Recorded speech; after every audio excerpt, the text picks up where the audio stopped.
पंजाब में 2 दिन के हंगामे के बाद खालिस्तानी समर्थक अमृतपाल का करीबी लवप्रीत जेल से रिहा कर दिया गया। लवप्रीत की रिहाई का आदेश अजनाला कोर्ट ने दिया। लवप्रीत की रिहाई से पहले अमृतसर में कड़ी सुरक्षा के प्रबंध किए गए। रिहाई से पहले अमृतपाल के समर्थक सड़कों पर नजर आ रहे थे। देश के खिलाफ आग उगलने वाले आखिर कब तक खैर मनाएंगे, ये एक बड़ा सवाल है। हंगामा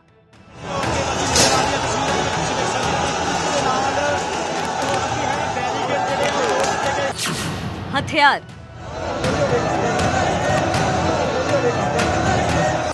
हमला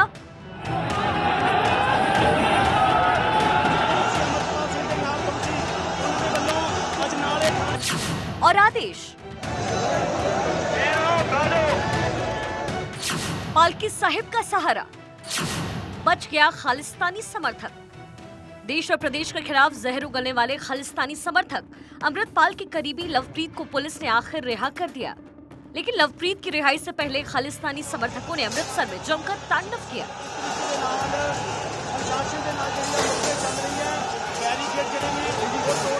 दरअसल चमकौर साहिब वीरेंद्र सिंह को अगवा करने और उनके साथ मारपीट करने के आरोप में वारिस पंजाब देश संगठन के प्रमुख अमृतपाल और साथियों के खिलाफ शिकायत दी गई, जिसके बाद पुलिस हरकत में आई और इस मामले में अमृतपाल के करीबी लवप्रीत तूफान को पुलिस ने पूछताछ के लिए हिरासत में लिया।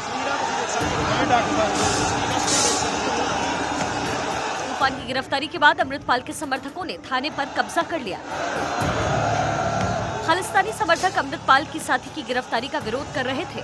देश के दुश्मन अमृतपाल सिंह के समर्थकों ने पंजाब पुलिस के बैरिकेड तोड़ दी। उपद्रवियों ने पुलिस थाने पर भी कब्जा कर लिया। खालिस्तानी समर्थकों ने मिलकर मान सरकार को डरा दिया, जो अमृतपाल सोशल मीडिया पर देश विरोधी बातें करता है।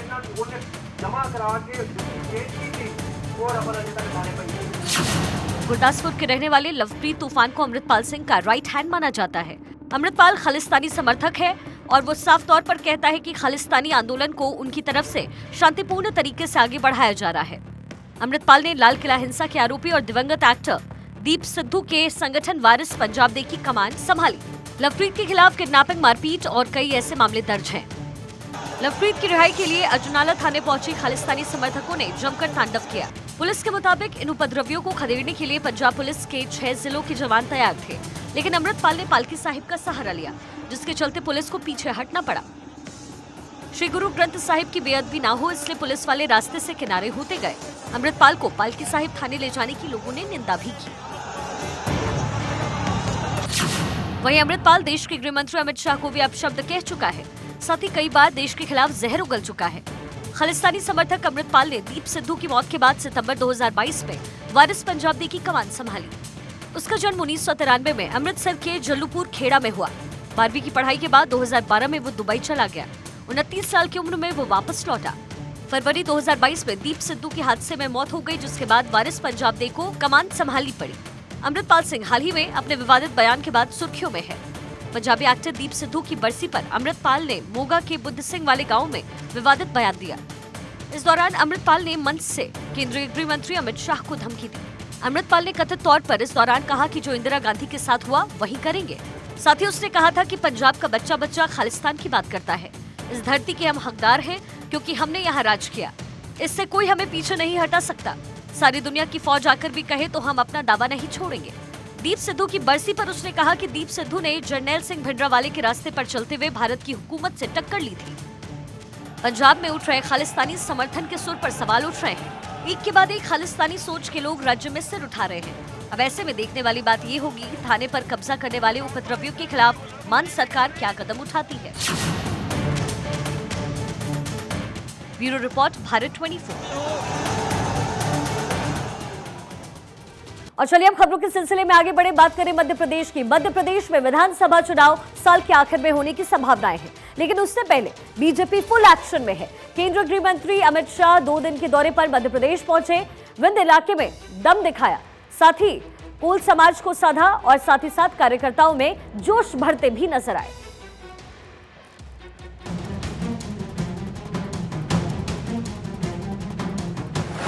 मिशन विंध्य पर अमित शाह, माता का दरबार, मिलेगा आशीर्वाद। कोल समाज पर नजर, विधानसभा चुनाव पर असर। मध्य प्रदेश में शाह विरोधियों की बंद सियासी राह। मध्य प्रदेश में इस साल के आखिर में विधानसभा चुनाव होने हैं। ऐसे में बीजेपी ने कमर कस ली है। केंद्रीय गृह मंत्री अमित शाह मिशन मध्य प्रदेश में जुट गए हैं। शुरुआत माता के दरबार से की। मैहर में शारदा माता के दर्शन किए और पूजा अर्चना की।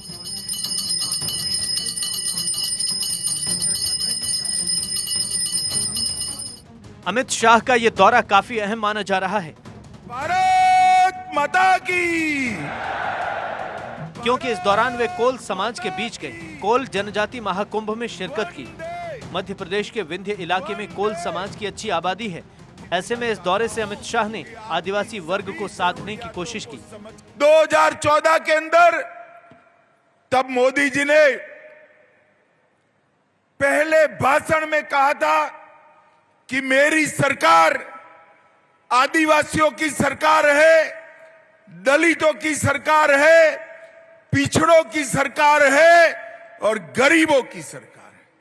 दुनिया भर में एक संदेश सरकार की प्राथमिकताओं के लिए मोदी जी ने भेज दिया था।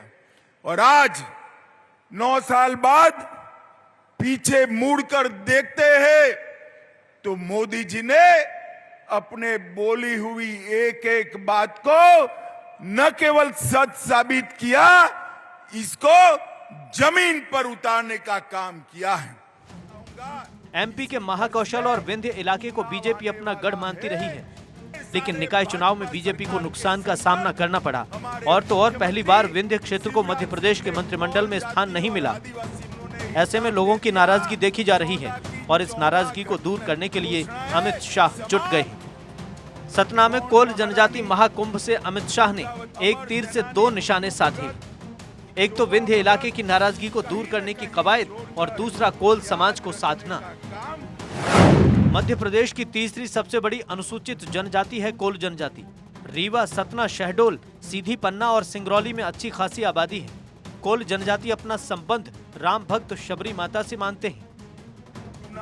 इस लिहाज से अमित शाह का ये मिशन काफी अहम माना जा रहा है, जिससे बीजेपी को एमपी में काफी फायदा हो सकता है। भारत माता की वंदे। Bureau report, Bharat 24। पूरी दुनिया भारत की मुरीद होती जा रही है। भारतीय अर्थव्यवस्था को लेकर दुनिया के कई नेता कसीदे गढ़ रहे हैं, इंडियन इकोनॉमी को मजबूत बता रहे हैं, तो वहीं विश्व में भारत का परचम लगातार फहरा रहा है।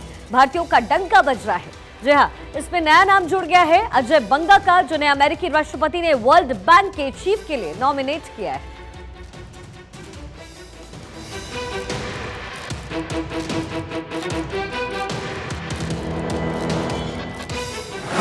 भारत के बढ़ते कदम, दुनिया में दिख रहा दम। दुनिया पर आफत, लेकिन भारत की बढ़ी ताकत। इंडिया की इकोनॉमिक ग्रोथ वर्ल्ड की बनेगी बूस्टर डोज। दुनिया भर में भारत का दम दिख रहा है। आए दिन भारतीय अर्थव्यवस्था की मजबूती की कोई ना कोई बात कही जा रही है। 2 दिन पहले आईएमएफ की एमडी क्रिस्टलिना जॉर्जिवा ने भारत को ग्लोबल ग्रोथ का ब्राइट स्पॉट बताया था। और अब ब्रिटेन की पूर्व पीएम लिज ट्रस ने कहा, भारत अर्थव्यवस्था के क्षेत्र में दुनिया की बड़ी ताकत है।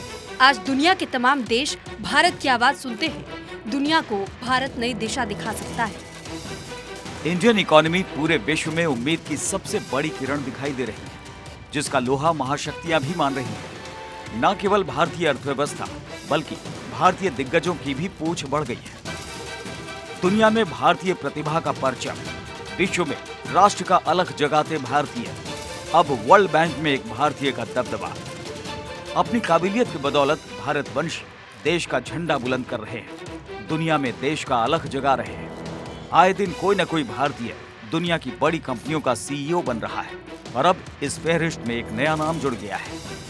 ये हैं अजय बंगा, जो वर्ल्ड बैंक का बॉस बनेंगे। इनके नाम का प्रस्ताव अमेरिकी राष्ट्रपति जो बाइडेन ने किया। राष्ट्रपति बाइडेन ने बयान में कहा, अजय बंगा इतिहास के इस महत्वपूर्ण क्षण में विश्व बैंक का नेतृत्व करने के लिए विशेष रूप से उपयुक्त हैं। अजय ने वैश्विक कंपनियों के निर्माण और प्रबंधन में 3 दशक से अधिक का समय बिताया है। ये वो कंपनियां हैं जो विकासशील अर्थव्यवस्थाओं में रोजगार का सृजन करती हैं और निवेश लाती हैं। उनके पास लोगों और व्यवस्था को प्रबंधित करने के साथ परिणाम देने के लिए दुनिया भर के वैश्विक नेताओं के साथ साझेदारी करने का एक अच्छा ट्रैक रिकॉर्ड है। बंगा की नियुक्ति की घोषणा ऐसे समय हुई है जब वर्ल्ड बैंक के प्रमुख डेविड माल्पस ने जून में पद छोड़ने की घोषणा की थी। उनका 5 साल का कार्यकाल अप्रैल 2024 में खत्म होना था, लेकिन इससे पहले ही उन्होंने पद छोड़ने का फैसला कर लिया और अब दुनिया ने एक भारतीय पर भरोसा जताया है। अमेरिका को लग रहा है कि विश्व के कई देशों में मंदी आने वाली है, कई देशों में अस्थिरता जैसे हालात हैं। ऐसे में अजय बंगा विश्व बैंक के जरिए एक नई राह दिखाएंगे। अजय बंगा को नामित करने का कारण है कि उन्हें वैश्विक चुनौतियों के साथ ही क्लाइमेट चेंज की चुनौती के बारे में भी अच्छा खासा अनुभव है। यही वजह है कि अमेरिका के ट्रेजरी सेक्रेटरी जेनेट येलेन ने कहा, अजय बंगा का अनुभव गरीबी को घटाने के वर्ल्ड बैंक के मकसद को हासिल करने में मददगार साबित होगा। इसके साथ वो संपन्नता को साझा करने के प्रयास में भी बड़ी भूमिका निभा सकते हैं। यानी अमेरिका को लगता है कि अजय बंगा दुनिया के लिए बेहद अहम साबित होंगे। ऐसे में ये जानना जरूरी है कि अजय बंगा हैं कौन। बंगा के पास 30 साल से ज्यादा का कारोबारी अनुभव है। फिलहाल private equity firm general Atlantic के वाइस चेयरमैन हैं। मास्टर कार्ड में अलग अलग जिम्मेदारी निभाने के बाद काफी दिनों तक सीईओ रहे। American red cross, craft foods और डाउ इंक में काम किया। न केवल अजय बंगा बल्कि सॉफ्टवेयर कंपनी सैप में भी एक भारतीय को बॉस बनाया गया है। हरियाणा में जन्मे पुनीत रंजन को सैप का चेयरमैन बनाया गया है। यानी विदेश में भारतीय देश का झंडा बुलंद कर रहे हैं। कॉर्पोरेट जगत से लेकर दूसरे क्षेत्रों में दुनिया को नई दिशा दिखा रहे हैं। साफ है, भारत का रुतबा दुनिया के हर कोने में बढ़ता दिख रहा है। Bureau report, Bharat 24। और चलिए अब आपको दिखाते हैं अपनी काबिलियत के दम पर कौन कौन भारत का परचम इस वक्त विश्व भर में लहरा रहा है। सबसे पहले बात करें YouTube की, तो YouTube के CEO हैं नील मोहन। इन्होंने अपनी काबिलियत का परचम लहराया है और विश्व भर में इनके चर्चे होते हैं। साथ ही सुंदर पिचाई गूगल और अल्फाबेट के CEO हैं। इन्होंने अपनी पढ़ाई भी भारत में ही की है। साथ ही माइक्रोसॉफ्ट के CEO हैं सत्या नडेला। दुनिया में भारत का परचम ये तमाम लोग लहरा रहे हैं। शांतनु नारायण है अडोबी के CEO। इसके साथ ही अगला नाम अरविंद कृष्णा, जिनके जिम्मे IBM की कमान है पूरी तरीके से। थॉमस कुरियन के जिम्मे गूगल क्लाउड, इसकी जिम्मेदारी इनके पास है और ये भी एक भारतीय है। फेडेक्स के CEO हैं राजू सुब्रमण्यम और इसके साथ ही संजय मेहरोत्रा हैं मिक्रॉन के CEO। दुनिया भर में भारत का परचम लहराते ये तमाम लोग। नेट ऐप के बॉस हैं जॉर्ज कुरियन, इनका नाम भी लोगों में शुमार। साथ ही अरिस्ता नेटवर्क्स की कमान जयश्री उल्लाल के जिम्मे है।